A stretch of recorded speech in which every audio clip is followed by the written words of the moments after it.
Hallelujah. Hallelujah. சத்தமா கரங்களை உயர்த்தி ஒரு ஹalleluya சொல்லலாமா? Hallelujah. Amen.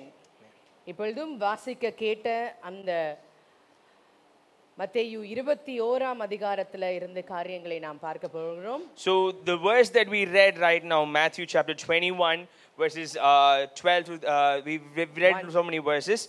We are going to see from those verses. அங்கே நாம் பார்க்கிற வேளையிலே And when we look from these verses, இயேசு பெத்தானியாவில் இருந்து எருசலேமுக்கு வந்தவராய் காணப்பட்டார். we see that Jesus traveled from Bethany to Jerusalem.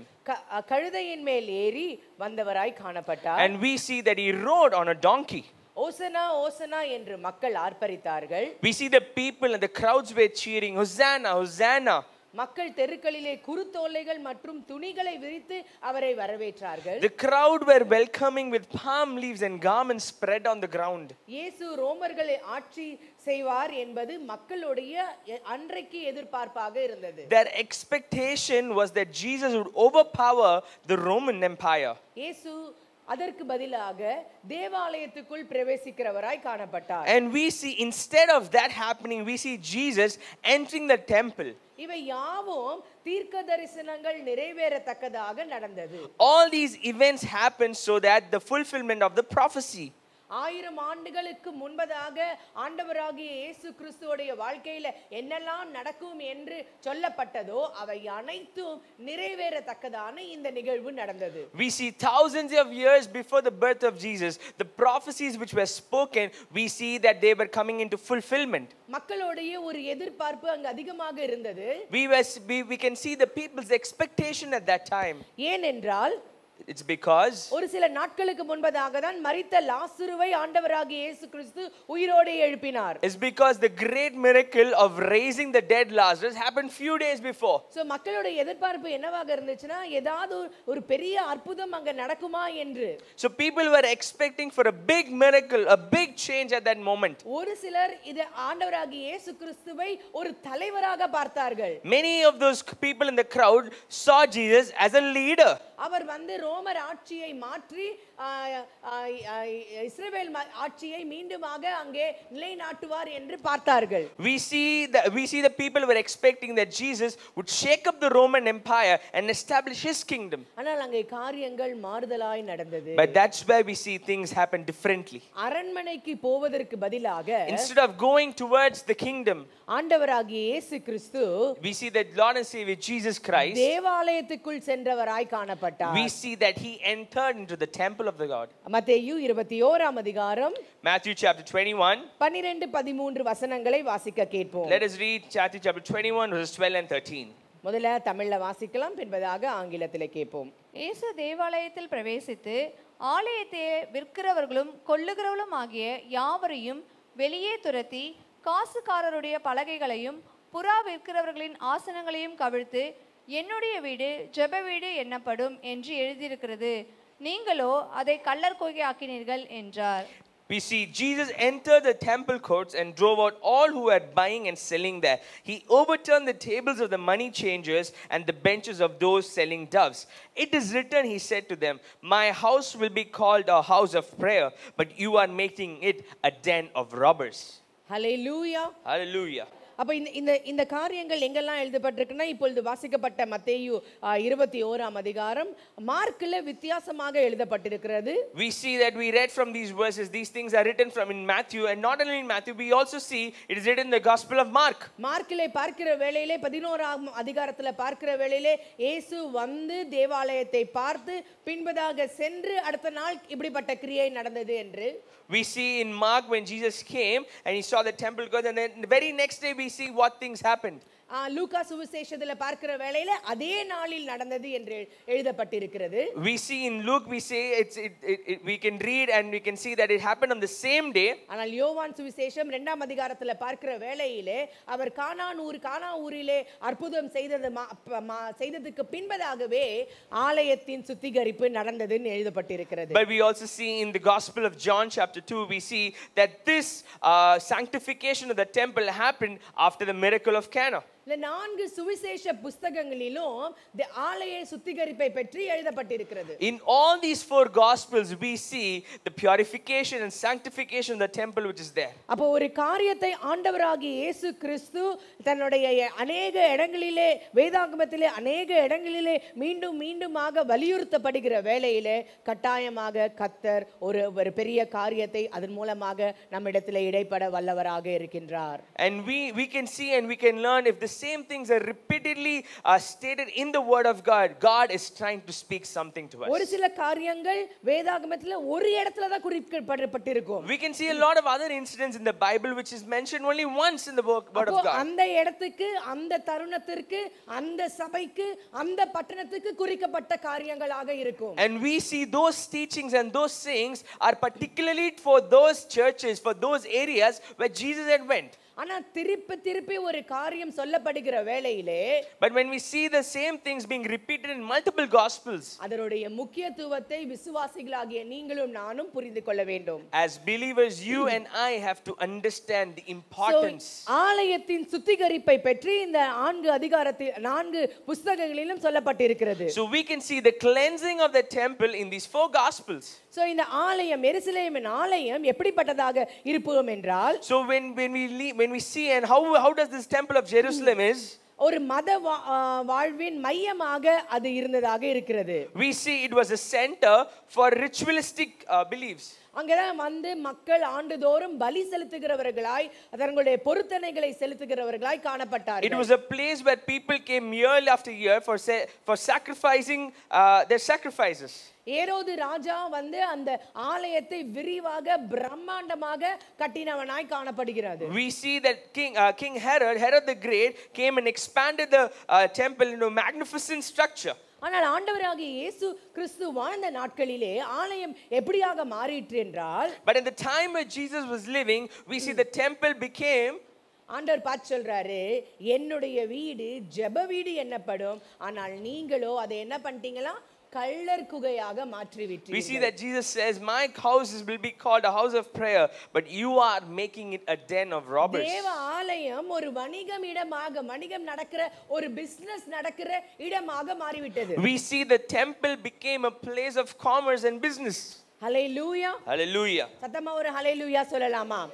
அப்போ இந்த வணிக நிலம் அப்படிலாம் அதெல்லாம் ஏன் ஆவிக்குரிய ரீதியிலே அங்கே என்ன நடக்கிறது, இயேசு அங்கே என்ன செய்தார், நாம என்ன செய்ய வேண்டும் என்பதுதான் இந்த கால வேளையில நாம் பார்க்க இருக்கிறோம். We're going to learn more about why the temple became such a place of commerce and why Jesus did what he did.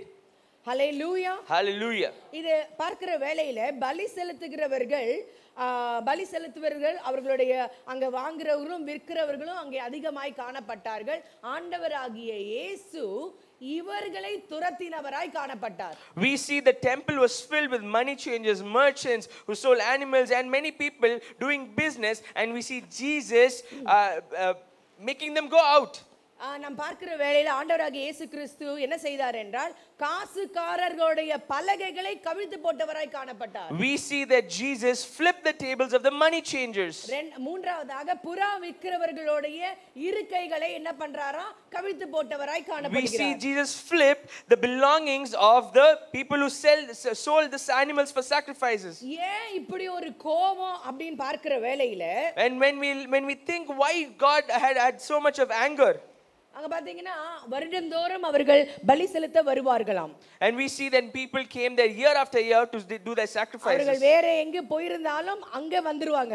wherever they go, wherever they settle, they again come back to the same temple. பஸ்காவை கொண்டாடுவதற்கு எருசலேமுக்கு வருவார்கள். they come back to celebrate the Passover. ஆண்டுதோறும் அவர்கள் செய்த பொருத்தனைகளை நிறைவேற்றுவதற்கு தேவாலயத்துக்கு வருவார்கள். the promises that the covenant that they made year after year, they come there to fulfill it. அப்ப அங்க வரும்போது அவங்க நாட்டு கரன்சியா தான் அவங்க எடுத்துட்டு வருவாங்க. and when they used to come there, they used to bring their own currencies. ஆனா எருசலேம்ல எப்படி? but when we see in Jerusalem, அவங்க என்ன பண்ணனும், அந்த இடத்துல காசை என்ன பண்ணனுமா, எக்ஸ்சேஞ்ச் பண்ணனும். and when we see there, they had to exchange their currencies to the currency of Jerusalem. அப்போ என்ன ஆகுறது, அங்க என்ன நடக்குது என்றால், and when we see what happened there is, that is அங்க காசு எக்ஸ்சேஞ்ச் பண்ற வேளையிலே, அங்க காசை மாற்றுகிற வேளையிலே, And when we see when this exchange was happening, அதிக லாபம் உண்டாவதற்காக, for more profit to happen, அதிகமாக அங்க என்ன பண்றாங்களா, அதிக டிஃபரன்ஸ் வெச்சு, அதிகமான டிஃபரன்ஸ் வெச்சு அங்கே காசுகளை எக்ஸ்சேஞ்ச் பண்ணுகிறதை நாம் பார்க்கின்றோம். we see that the conversion rates were so high in order to see profits.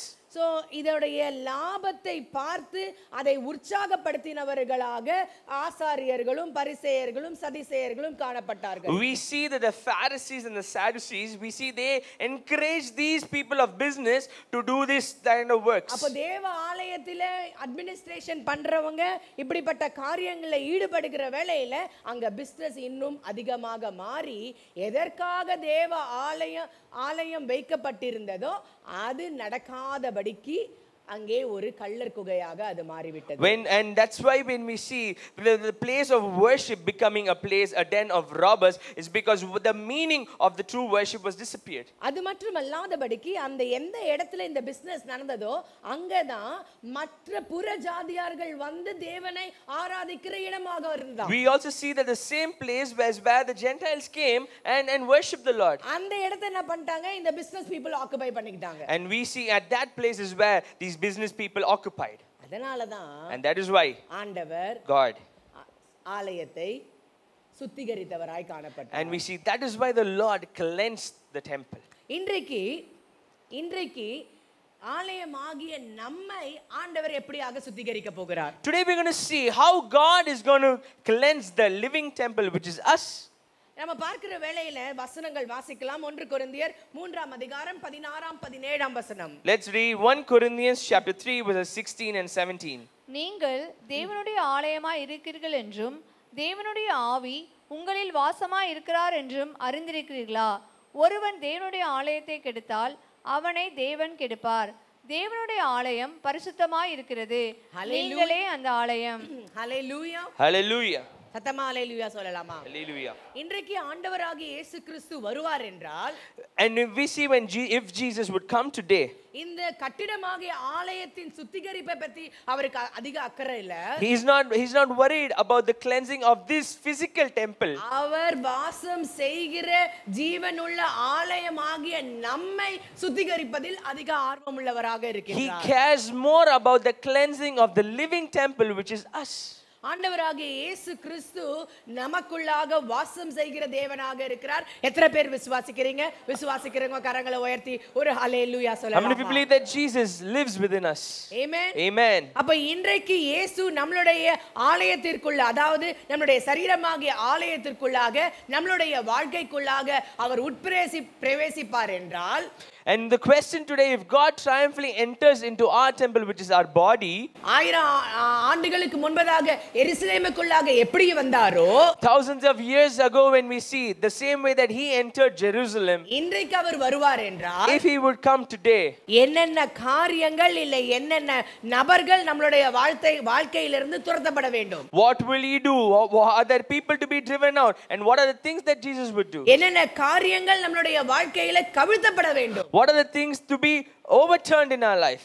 அப்போ எப்படிப்பட்ட ஒரு சுத்திகரிப்பு இன்றைக்கு நமக்கு நடக்கணும் என்பதுதான் கேள்வி. What is the type of cleansing that needs to happen is the question today.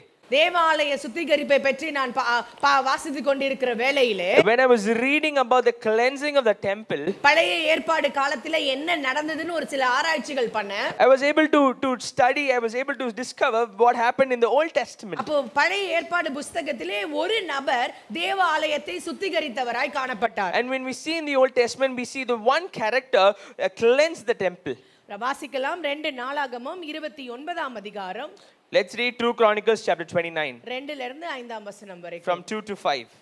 அவன் ஒன்னு இருந்தாலும் வாசிங்க பரவாயில்லை. 2ல இருந்து 5 வாசிங்க. அவன் தன் தகப்பனார் தாவீது செய்தபடியெல்லாம் கர்த்தரின் பார்வைக்கு செம்மையானதை செய்தான்.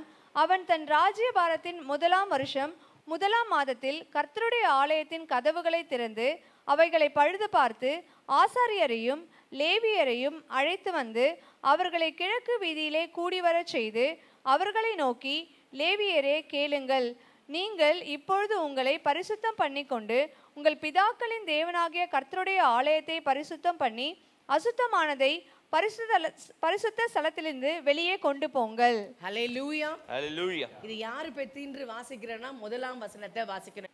எசேக்கியா 25ஆம் வயதில் எசேக்கியா 25ஆம் வயதில் ராஜாவாகி 29 வருஷம் எருசலேமில் அரசாண்டான். சகரியாவின் குமாரத்தி ஆகிய அவருடைய தாயின் பெயர் அபியாள்.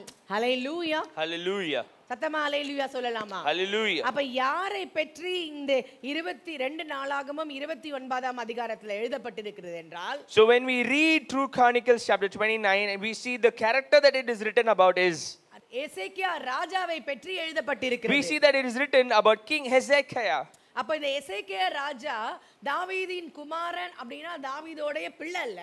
We see when King Hezekiah is called as the son of David, he is not the immediate son of David. அவர் தாவீதின் வம்சத்தில் வந்த ஒரு யூத ராஜா. He is one of the descendants of King David. அவன் செய்த காரியம் என்னவென்றால், We see the thing that he had done is, தேவ ஆலயத்தை சுத்திகரித்தவனாய் காணப்பட்டான். we see that he had cleansed the temple. ஒரு நபர், ஒரு ராஜா தேவாலயத்தை சுத்திகரிக்க வேண்டும் என்றால் ஏதோ ஒரு காரணம் இருக்க வேண்டும். If a king wants to cleanse the temple, there has to be a reason for it. அதற்கு நம்ம 2 நாளாகமம் 28ஆம் அதிகாரத்தை வாசிக்க வேண்டும். And for us to know why, we need to read 2 Chronicles chapter 28. அப்ப இந்த 2 நாளாகமம் 28ஆம் அதிகாரத்துல யாரை பற்றி எழுதி இருக்கிறது என்றால், And when we see in this 2 Chronicles chapter 28, we see the person it is written about is Ahaz ராஜாவை பற்றி எழுதி இருக்கிறது. King Ahaz. ஆகாஸ் ராஜா யார் என்றால் எசேக்கியா ராஜாவுடைய தகப்பனார். We see that King Ahaz was the father of King Hezekiah. Ahaz ராஜாவுக்கு முந்தின ஜெனரேஷன்ல முந்தின தலைமுறை யோதோம் என்ற ராஜா யூதாவை ஆளுகை செய்தார். We see the generation before King Ahaz was King Jotham. யோதாப் என்பவர் எப்படியாக இருந்தார் என்றால் தேவனுக்கு பிரியமான காரியங்களை செய்கிற ஒரு ராஜாவாக அவர் காணப்பட்டார். We see that King Jotham was a king who lived according and pleased the Lord. ஆனா அவருக்கு பிறந்த புள்ள, But for the son that was born by him, தேவனுக்கு பிரியமில்லாத காரியங்களை செய்கிறவனாய் தன்னுடைய வாழ்க்கையை முடித்தவனாய் காணப்பட்டான். we see that he lived and did everything which was detestable to the Lord. நீங்க வீட்ல போய் 2 நாளாகமம் 28ஆம் அதிகாரத்தை வாசித்தீங்கள் என்றால், when we go home and read 2 Chronicles chapter 28, Ahaz எப்படிப்பட்டவனாக இருந்தான் என்றால், we would be able to see how King Ahaz was. கர்த்தரின் பார்வைக்கு செம்மையானது எதுவுமே செய்யல, ஆண்டவருக்கு பிரியமானது ஒன்றையும் செய்யாதவனா இருந்தான். He did not do what was right in the eyes of the Lord. அநேக பாகால்களை வணங்குகிறவனாய் சிலைகளை வணங்குகிறவனாய் காணப்பட்டான். He made a lot of idols and started worshiping the Baals. அது மட்டும் இல்ல, தன்னுடைய பிள்ளைகளையும் பலி செலுத்துகிறவனாய் காணப்பட்டான். He also sacrificed by burning his children in the fire. அருவருப்பான எல்லா பழக்கங்களிலும் ஈடுபட்டவனாய் காணப்பட்டான். He was engaged in every detestable practices. அநேக இடங்களிலே மேடைகளிலும் மலைகளிலும் மரத்தின் கீழிலும் என்ன பண்ணானா பலியிட்டும் தூபம் காட்டுகிறவனாய் காணப்பட்டான். We see that he offered sacrifices, burned incense at the high places, on hilltops and under every spreading tree. ஹல்லேலூயா.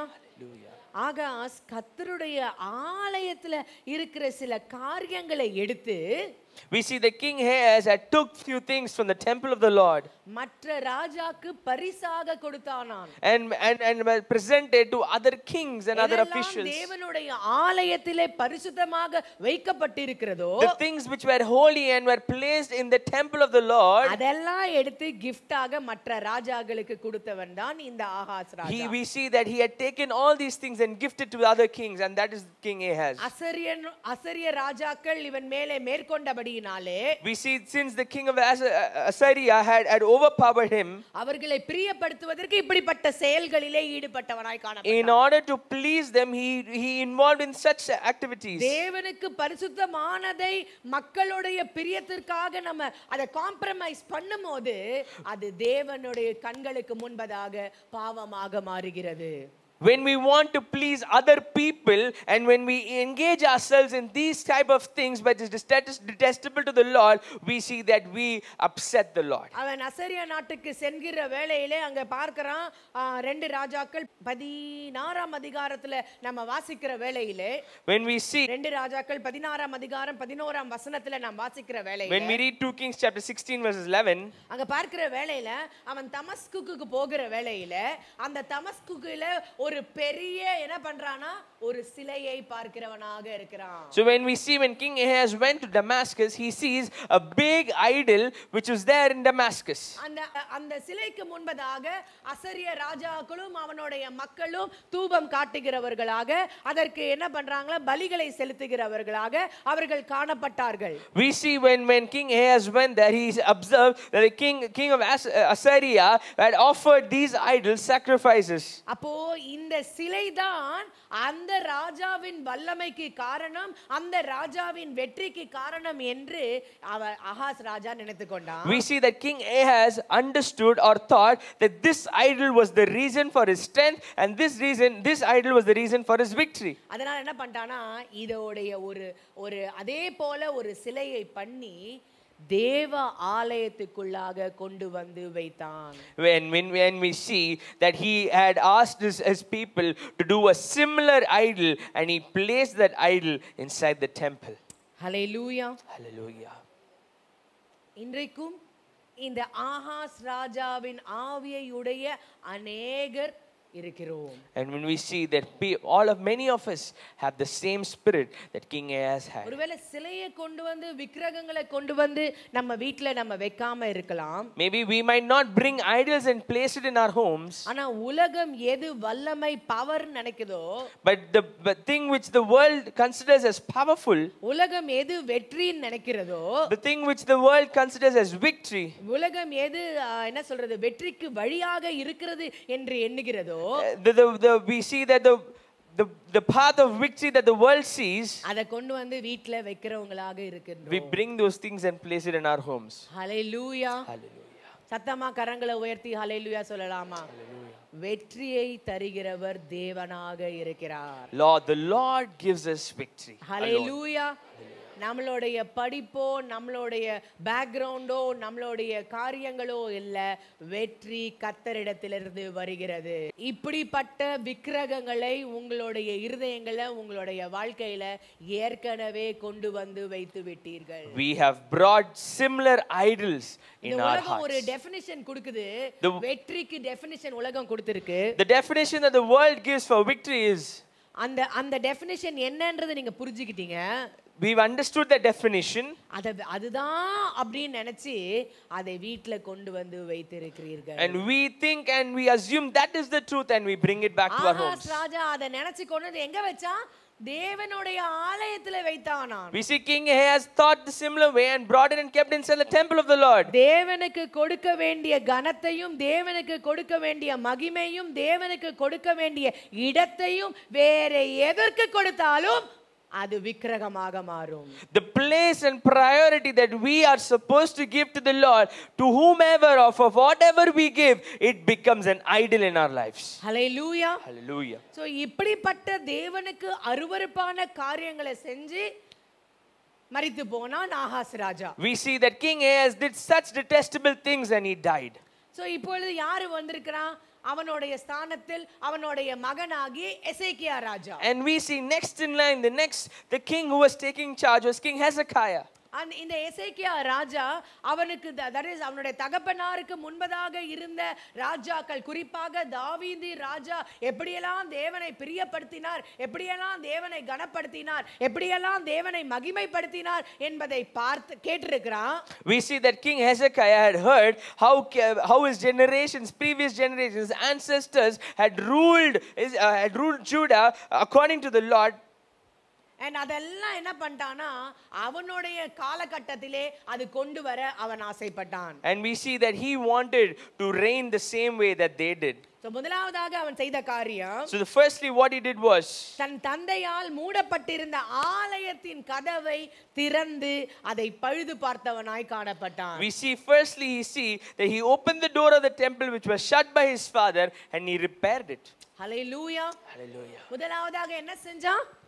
ஆலயத்தின் கதவை திறந்தானாம். Firstly we see what he did was open the shut door of the temple. நிறைய வாட்டி இன்னைக்கு நம்ம டோரை open பண்ணாதான் கிரியை நடக்கும்.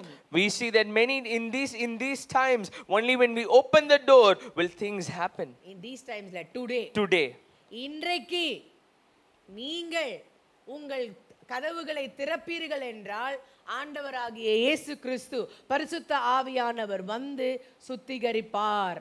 When we open our hearts today, when we open our lives today, Jesus would come and cleanse our inner.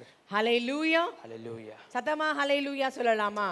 இரண்டாவதாக அவன் செய்த காரியம், Secondly, we see the thing that he did was, முதலாவதாக கதவை திறந்தான், firstly, he opened the door. கதவை repair பண்ணான். He repaired the door. இரண்டாவதாக உட்பிரகாரத்தில் காணப்பட்ட சகல அசுத்தத்தையும் விக்கிரகங்களையும் மற்ற குப்பைகளையும் அகற்றி அப்புறப்படுத்தினானாம். We see that he cleared and carried out the idols and dump junk and garbage found in the inner court. 2 நாளாகமம் 29ஆம் அதிகாரம் 16ஆம் வசனம் இப்படியாக சொல்கிறது. We see 2 Chronicles chapter 29 verse 16 இப்படியாக சொல்கிறது. says like this. ஆசாரியர்கள் கர்த்தருடைய ஆலயத்தை சுத்திகரிக்கும்படி உட்புறத்திலே பிரவேசித்து they went into the sanctuary of the Lord to purify it. இப்போ முதலாவதாக அவர்கள் என்ன பண்ணாங்களாம், உள்ளே பிரவேசித்து அங்கே இருக்கிற அசுத்தங்களை அவங்க என்ன பண்ணாங்களாம், வெளியே கொண்டு வந்தவர்களாய் காணப்பட்டார்கள். And we see that the Levites went inside and brought out all the junk, garbage, idols and dump உள்ளே inside. இருக்கிற குப்பையை என்ன பண்ணாங்களாம், வெளியே கொண்டு வந்தார்களாம். The garbage or the dust which was inside, they brought it out. சேர்த்து சேர்த்து வெச்சோம்னா குப்பையா மாறிடும். When we accumulate, it becomes garbage. இன்னைக்கு தேவைப்படும், நாளைக்கு தேவைப்படும், 10 வருஷத்துக்கு தேவைப்படும், என் பேரப்பிள்ளைக்கு தேவைப்படும், என் பேரப்பிள்ளையோட பேரப்பிள்ளைக்கு தேவைப்படும் நம்ம வச்சிருந்தோம்னா யூஸ் பண்ணா வேற, யூஸ் பண்ணாம அதை அடைச்சி வைப்போம் என்றால் அது குப்பையாக மாறிவிடும். When we accumulate things which are unused for years after years, it becomes junk and garbage. டம்ப்னு சொல்லுவாங்க, அது பேரு. It's called dump. குப்பை கிடங்கு. It's called dump. குப்பை கிடங்கு நம்ம பாத்தீங்கன்னா நம்ம பெருங்குடி இல்ல இந்த சைடுல எல்லாம் போனீங்கன்னா ஒரு குப்பை கிடங்குகள் இருக்கும். When we go towards Perungudi side, we see those dumps which are there. ஒரு சிட்டி பட்டணத்துல இருக்கிற எல்லா குப்பைகளையும் கலெக்ட் பண்ணி கொண்டு வந்து என்ன பண்ணுவாங்களா, அங்க சேர்த்து வெச்சிருவாங்க. All the garbage of all the junks of the whole city is dumped into that area. அங்க என்ன ஆக்சுவலா நடக்கணும் தெரியுமா, அந்த மக்கின குப்பை மக்காத குப்பை எல்லாம் பிரிச்சு அங்க செக்ரிகேஷன் நடக்கணும். அங்க ஆனா நடக்காம அது என்ன பண்றது, வெறும் சேர்க்கப்பட்ட ஒரு இடமாக மாறி அதே நேரம் ஒரு மலையாகவே மாறிடுச்சாம். We see that actually what was supposed to happen in those areas is where biodegradable and degradable things are supposed to be separated and things are supposed to happen, but since those works are not happening, we see things are dumped into hills of garbage. So அப்போ அந்த குப்பைகள் அந்த இடத்துல இருக்கும் என்றால் இன்றைக்கு என்ன ஆண்டவர் சொல்றாருன்னா, உங்களுடைய அவருடைய ஆலயமாகிய நம்மளுடைய வாழ்க்கையில தேவனுக்கு பிரியமில்லாத, தேவனுக்கு அருவருப்பான, தேவனுடைய இடத்தை எடுக்கத்தக்கதான காரியங்கள் நம்மளுடைய வாழ்க்கையில இருக்கும் என்றால் அதை உள்ள இருந்து வெளியே கொண்டு வர வேண்டும். And we firstly learn that the things which are inside of us, which the Lord does not like, which is detestable to the Lord, we have to bring it from the inside to the outside. Hallelujah. Hallelujah. சத்தமா ஹல்லேலூயா சொல்லலாமா? Hallelujah. நீங்க போய் அந்த 2 நாளாகமம் 28ஆம் அதிகாரத்தை நீங்க வாசிக்கிற வேளையில When you go home and read 2 Chronicles chapter 28, அவன் எசேக்கியா ராஜா ஆசாரியர்களுக்கும் லேவியர்களுக்கும் நிறைய இன்ஸ்ட்ரக்ஷன் கொடுக்கிறாரு. we see King Hezekiah giving a lot of instructions. அந்த இன்ஸ்ட்ரக்ஷன் எப்படியாக இருக்குதுன்னா, முதலாவதாக உள்ள போய் உள்ள இருக்கிற காரியத்தை எடுத்துட்டு வந்து வெளியே வைங்க, அப்புறம் பின்பதாக கொண்டு போய் அதை வெளியே கொட்டுங்கள். We see clear instructions were given by King Hezekiah. He asked the Levites to go in, bring out every garbage from the inside to the outside and then throw it away. அப்ப ஆவிக்குரிய ரீதியிலே நாம் பார்க்கிற வேளையிலே, And when we see it spiritually, நம்ம உள்ள இருந்து வெளியே கொண்டு வருகிற காரியம் என்னவென்றால், the things that we need to bring from the inside to the outside is, என்னவென்றால் நம்ம அடையாளம் கண்டு கொள்ளுகிற காரியமாம். we need to identify them. என்ன உள்ள குப்பையாக இருக்கிறது என்பதை அடையாளம் கண்டு கொள்ள வேண்டும். We need to identify the junk and garbage which is inside us. தேவனுக்கு அருவருப்பான காரியங்கள் என்னென்ன இருக்கிறது என்பதை அடையாளம் கண்டு கொள்ள வேண்டும். We need to identify what are the things that the Lord does not like which is inside us. விக்கிரகமாக எப்படி ஆகாஷ் ராஜா விக்கிரகத்தை கொண்டு தேவாலயத்தில் வைத்தானோ, அப்படியே நீங்களும் நானும் உலகத்தின் விக்கிரகங்களை கொண்டு வந்து நம்மளை இருதயத்தில் வைத்திருப்போம் என்றால், முதலாவதாக அதை அடையாளம் கண்டு கொள்ள வேண்டும். We firstly need to identify if we've done the same thing that King Ahaz has done, which is bringing the idol inside of the temple. We need to identify if we have done the same thing by bringing the idols of the world to the heart. வாசிக்கலாம் நீதிமொழிகள் 6ஆம் அதிகாரம் 16 இலிருந்து 19ஆம் வசனம். Let's read Proverbs chapter 6 verses 16 to 19. நீதிமொழிகள் 6ஆம் அதிகாரம் 16 இலிருந்து 19. நான் வாசிக்கிறேன். 6 காரியங்கள் கர்த்தர் வெறுக்கிறார், 7 அவருக்கு அருவருப்பானவைகள். அவை யாவன? மேட்டிமையான கண், பொய் நாவு, குற்றமற்றவர்களுடைய ரத்தம் சிந்தும் கை, துர் ஆலோசனை பிணைக்கும் இருதயம், தீங்கு செய்வதற்கு விரைந்தோடும் கால், அபத்தம் பேசும் பொய் சாட்சி, சகோதரருக்குள்ளே விரோதத்தை உண்டு பண்ணுதல் ஆகிய இவைகளே. These are the 6 things that the Lord hates. 7 are detestable to him: haughty eyes, a lying tongue, hands that shed innocent blood, a heart that devises wicked schemes, feet that are quick to rush into evil, a false witness who pours out lies, and a person who stirs up conflict in the community. Hallelujah. Hallelujah. 100% சொல்ல முடியுமா இதெல்லாம் என்கிட்ட இல்லைன்னு? Can we 100% say that we don't have any of these things in our life? ஒரு நிமிஷம் யோசித்து பாருங்க. Can we think about it a moment? சொல்லப்பட்ட இந்த 6 காரியம் தேவனுக்கு அருவருப்பான இந்த 7 காரியங்கள், 6 காரியங்கள் கர்த்தர் வெறுக்கிறார், 7 காரியங்கள் அவருக்கு அருவருப்பானவை. சொல்லப்பட்ட இது நமக்குள்ளாக இருக்குதா இல்லையா? We need to identify and think a moment whether these things that the Lord hates or these 7 things that are detestable to him is within us. Hallelujah. Hallelujah. அப்ப இந்த சொல்லப்பட்ட முதலாவது அடையாளம் கண்டு கொள்ளணும். Firstly, we need to identify. நமக்கு என்ன தெரியுமா நினைப்பு? நான் perfect. The thing or the mentality that we have is I am perfect, there's nothing wrong with me. எல்லாரும் இப்படி தான் நினைக்கிறோம், நான் பெர்ஃபெக்ட்னு. All of us think the same way. நான் நினைப்பேன் என் வீட்ல நான் தான் பெர்ஃபெக்ட்னு. I think and I believe that I am perfect in my household. இன்னும் ஒரு சிலர் ரொம்ப ஜாஸ்தியா போய் ஆண்டவரை காட்டிலும் நான் பெர்ஃபெக்ட்னு நினைப்பாங்க. Many people go a next step further saying I am perfect than the Lord. அப்படி நினைக்கிறவங்களுக்கு என்னன்றதை பின்பதாக சொல்லுவேன். We're going to see afterwards people who think this that way. ஆனா சொல்லப்பட்ட இந்த காரியங்கள் நமக்குள்ளாக இருக்கும் என்றால், if these things that were said here, if these things are within us, நம்ம யார எசேக்கியாவை போல தேவனை ஆராதிக்க முடியாது. we cannot worship the Lord like King Hezekiah. ஆகாசை போல ஆராதித்து கொண்டிருக்கிறோம். We are worshiping like King Ahaz. அவன் தான் வேற காரியங்களை கொண்டு வந்து வச்சு ஆராதித்துறான். We see that he is the one who brought other things into the temple and worshipped ஆனா it. எசேக்கியா ராஜா தேவனுக்கு அருவருப்பான காரியங்களை அடையாளம் கண்டு கொண்டு அது உட்புறத்திலிருந்து கொண்டு வந்து வெளியே வைத்தவனாய் காணப்பட்டான். But we see King Hezekiah identified that and brought it from the inside to the outside. நீங்க பார்க்கிற வேளையிலே தேவ ஆலயத்தினுடைய கட்டமைப்பை நீங்க பார்த்திருக்கீங்களா? Have you ever seen the structure or the construction of the temple of the Lord? அது மூன்றாக பிரிக்கப்பட்டிருக்கும். It's divided into 3 parts. அது பிரகாரம், the outer court, பரிசுத்த ஸ்தலம், the holy place, மகா பரிசுத்த ஸ்தலம், and the most holy place. இப்போ இதெல்லாம் எங்க இருந்துச்சுனா மகா பரிசுத்த ஸ்தலத்துல இருந்துச்சாம். And we see these idols were inside the most holy place. அங்க மகா பரிசுத்த ஸ்தலத்துல என்ன நடக்கும்? And in the most holy place, what do you think would happen? மகா பரிசுத்த ஸ்தலத்தை கர்த்தர் ஏன் உண்டு பண்ணினார்? What is the reason that God created the most holy place? மனுஷன் தேவனோடு இடைப்படுகிற இல்ல கர்த்தர் மனுஷனோடு தேவன் மனுஷனோடு பேசத்தக்கதான இடைப்படத்தக்கதான ஒரு இடம் தான் மகா பரிசுத்த ஸ்தலம். It was the place where God interacted with men, where God communicated to men. அதனால தான் அந்த மகா பரிசுத்த ஸ்தலத்துக்குள்ளாக எல்லாரும் போக முடியாது. And that is why not everybody can go into the holy of holies. இந்த நாட்கள்ல எல்லாத்தையும் உள்ள விட்டுட்டு இருக்கோம். And we see them nowadays, we are letting everything inside that. ஆனா அந்த நாட்கள்ல ஒரு சிலர் தான் போக முடியும். But when we see in those days, only few can enter. அவங்க யாருன்னா அவங்க தங்களை ஆயத்தப்படுத்திக் கொள்வார்கள்.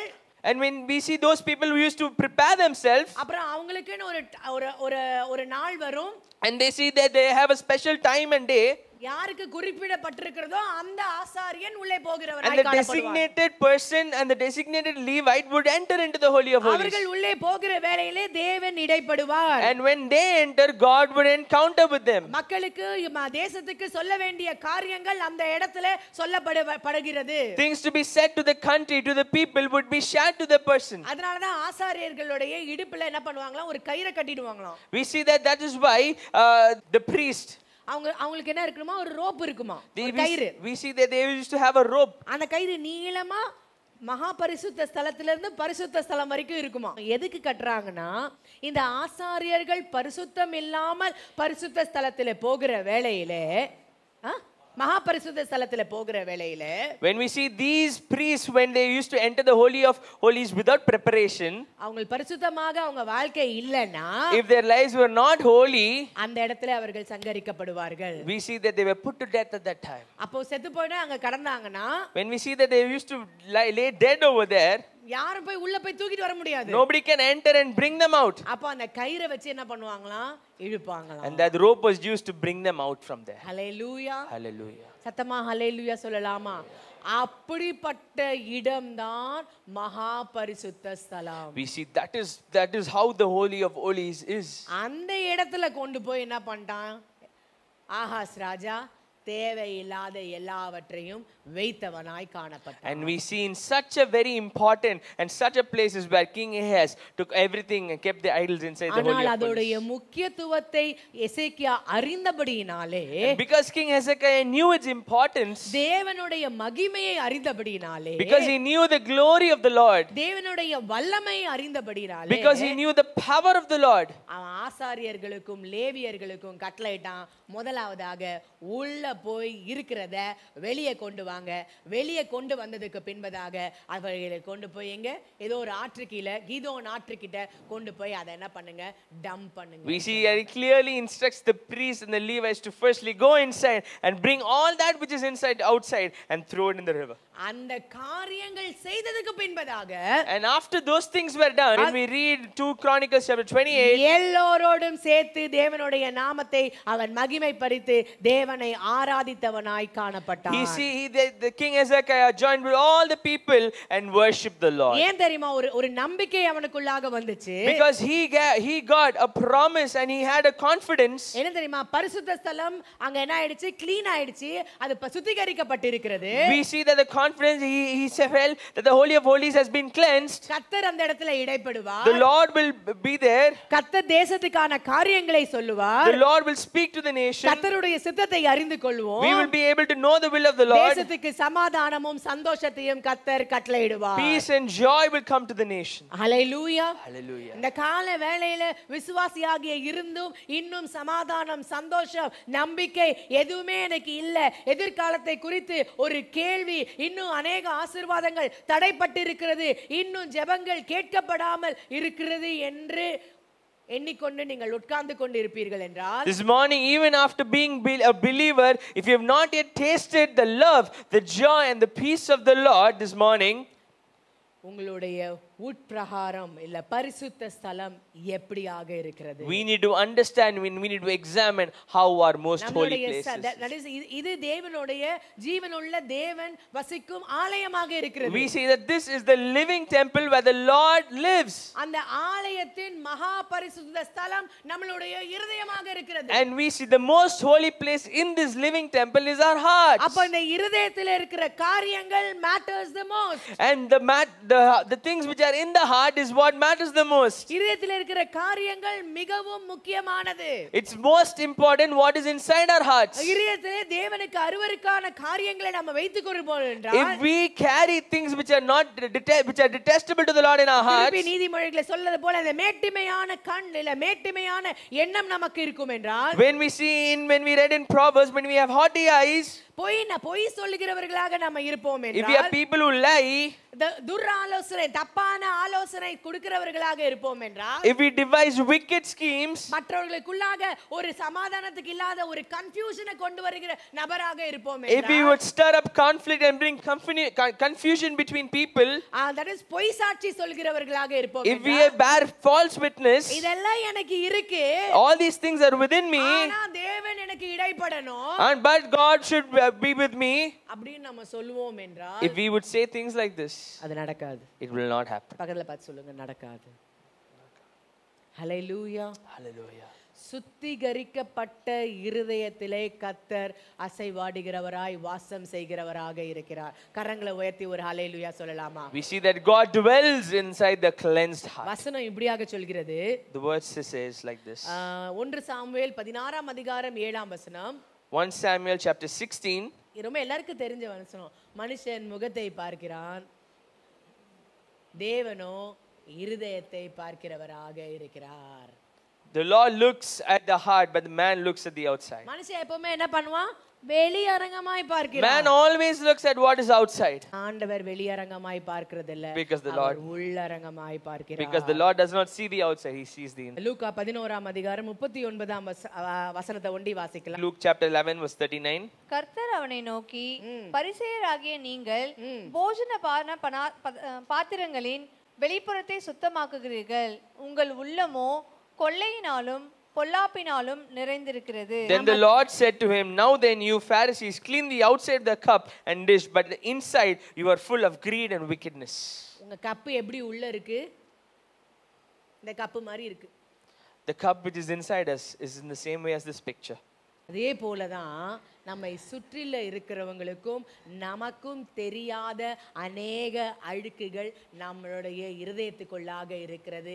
அதை தேவன் மாத்திரம் பார்க்கிறவராக இருக்கிறார். In the same way only the Lord knows the stains which are inside இந்த us. அழுக்கான கப்பை பார்க்கும் போதெல்லாம் உங்க இருதயத்தோட ரிஃப்ளெக்ஷனாக நீங்க பார்க்க வேண்டும். Whenever we see a dirty cup as this, we have to remind ourselves of our heart. கரைபடுனா கரைபடும். Will it be stained? It will be stained. ஆனா உடனே வாஷ் பண்ணிட்டா அந்த கரை But போயிடும். if immediately we wash it, that stain would go away. சில காரியங்களை நம்ம இருதயத்துல அனுமதிச்சிருவோம். ஏன்னா நம்ம மனுஷங்க.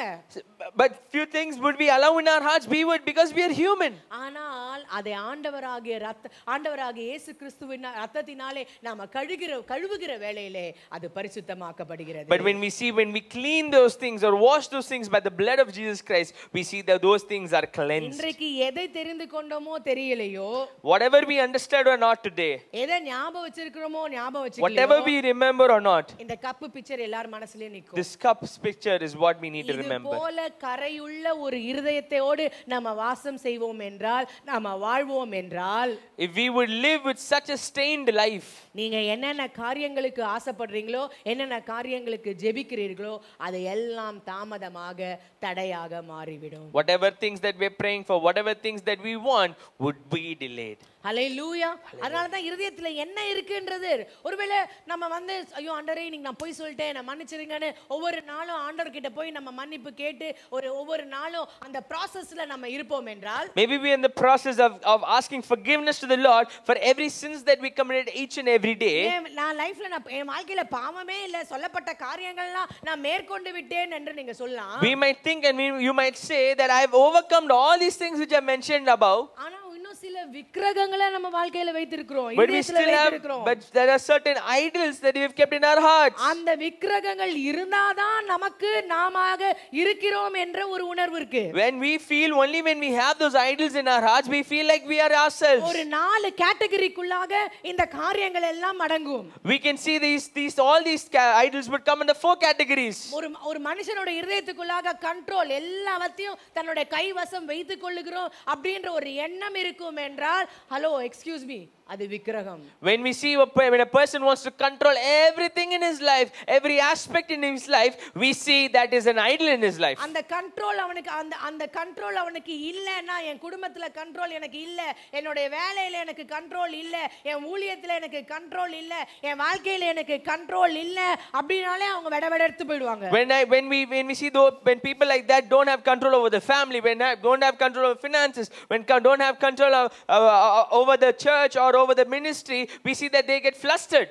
அவங்களுடைய வாழ்க்கையோட நோக்கமே இல்லாத மாதிரி அவங்களுக்கு மாறிடும். They feel that they've lost their purpose to live. சில பேருக்கு பவர் ரொம்ப முக்கியம். Few people have power as an idol. அந்த பவர், பொசிஷன் எல்லாமே சேர்ந்து வருகிற ஒரு காரியம். We see the power, position or all those similar things. என் குடும்பத்துல எனக்கு பவர் வேணும். I need power in my family. என் குடும்பத்துல இருக்கிறவங்க எல்லாரும் என்ன கேட்டு தான் செய்வாங்க. People in my family only ask me and do everything. நான் yes, நான் no. If I say yes, they do. If I say no, they don't do. என்ன கேட்காம செஞ்சாங்கன்னா, if they do something without telling me, hello, இது விக்கிரகம். hello, it's an idol. விக்கிரக ஆராதனையில வெளியே வந்திருந்தாலும் இன்னும் விக்கிரகங்களை வைத்துக் கொண்டிருக்கிறவர்களாக நாம இருக்கின்றோம். Even though we've come out of idol worship, we still have a lot of idols in our hearts. அடுத்து ஒன்னு போட்டிருக்காங்க, approval. And we see that nextly we see approval. அங்கீகரிக்கணும். Approval. நான் ஐயோ இன்னைக்கு சிஸ்டர் சூப்பரா பேசுனீங்க. அங்கீகரிப்பு. Sister, wonderful message. We preached wonderfully. இன்னைக்கு நீங்க Approval. சூப்பரா இருக்கீங்க. Your- உங்க Dress சூப்பரா Your இருக்கு. dress is very wonderful, looking pretty. உங்க பையனை பாருங்க, அங்க கூட பாருங்க. உங்க பையனை எப்படியா வளர்த்திருக்கீங்க? How good have you raised such a wonderful, amazing son? இன்னைக்கு சாப்பாடு A1. Food was amazing today. So இது தேவனுக்கு பிரியமில்லாத ஒரு காரியமாக மாறி விடுகிறது. So this becomes a thing which the detestable அடுத்ததாக to the சொல்ல Lord. போனா comfort. Next we see comfort idolatry. சொகுசு. Comfort. சொகுசுனா நல்லா படுத்து தூங்குற காரியம் இல்ல. It's not just comfortably sleeping. இங்க சொல்லப்படுகிற இந்த கம்ஃபர்ட்ன்ற ஒரு விக்கிரகம் This comfort idolatry which is said here பழக்கமான சூழ்நிலைகள், is used or are you comfortable circumstances, பழக்கமான நபர்கள், used or comfortable people, பழக்கமான இடங்கள், used or comfortable places. அப்படிலாம் இருந்தாதான் எனக்கு தெரிஞ்ச காரியம்.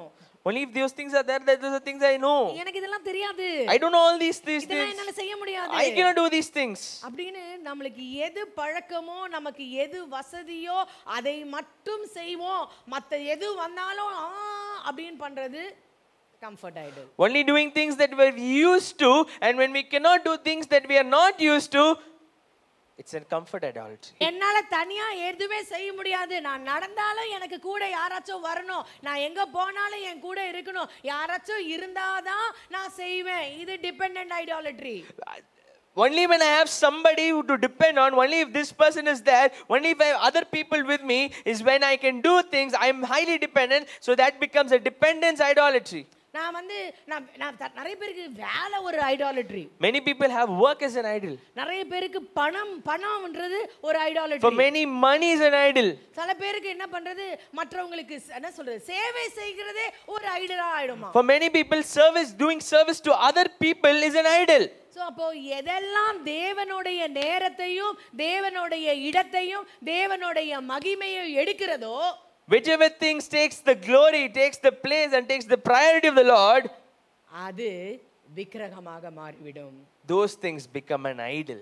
அதை அடையாளம் கண்டு கொள்ள வேண்டும். We need to identify those things. அதை மேற்கொள்ளத்தக்கதான கிருபையை பெற்றுக்கொள்ள We need வேண்டும். to receive the grace to overcome those அப்படி things. பெற்றுக்கொள்ளுகிற வேளையிலே And when we receive those things, என்ன நடக்கும் என்றால், what would happen is தேவனுடைய சித்தத்தை அறிந்து கொள்ள முடியும். we would be able to know the will of the Lord. இதெல்லாம் நமக்குள்ளாகவே இருக்கும் என்றால், If these things were within us, தேவனுடைய சித்தம் என்னன்னே தெரியாது. we will not be able to know what the will of Lord is. தேவன் தர வேண்டிய ஆசீர்வாதங்கள் தெரியாது. We cannot know the blessings of the Lord that has to give us. தேவன் நம்ம வாழ்க்கையில வைத்திருக்கிற பெரிய திட்டங்கள் unfold ஆகாது. The big blessings or the big plans of the Lord that in our lives will not be unfolded to us. Hallelujah. Hallelujah. சத்தமா கரங்களை உயர்த்தி ஒரு ஹalleluya சொல்லலாமா? Hallelujah.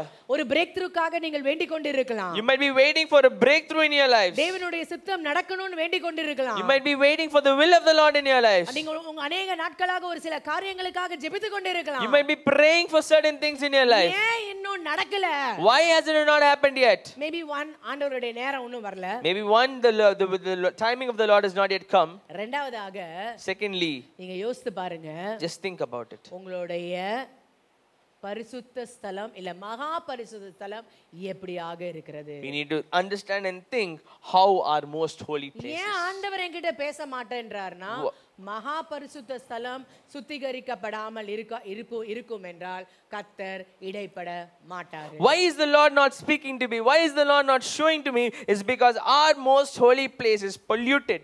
ஆண்டவராகிய இயேசு கிறிஸ்து 2000 ஆண்டுகளுக்கு முன்பதாக தேவாலயத்தை சுத்திகரித்தவராய் காணப்பட்டார். We see Jesus Christ 2000 years ago he cleansed the temple. இன்றைக்கு பரிசுத்த ஆவியானவர் இருதயமாகிய நம்மளுடைய பரிசுத்த ஸ்தலத்தை சுத்திகரிக்க ஆயத்தம் உள்ளவராக இருக்கிறார். And this morning today we see the Holy Spirit is ready to cleanse our living. நீங்களும் நானும் கேட்கிற வேளையில, when you and I ask, அடையாளம் காண்பிப்பார். God will help us to identify. அதை மேற்கொள்ளவும் கிருபை செய்வார்.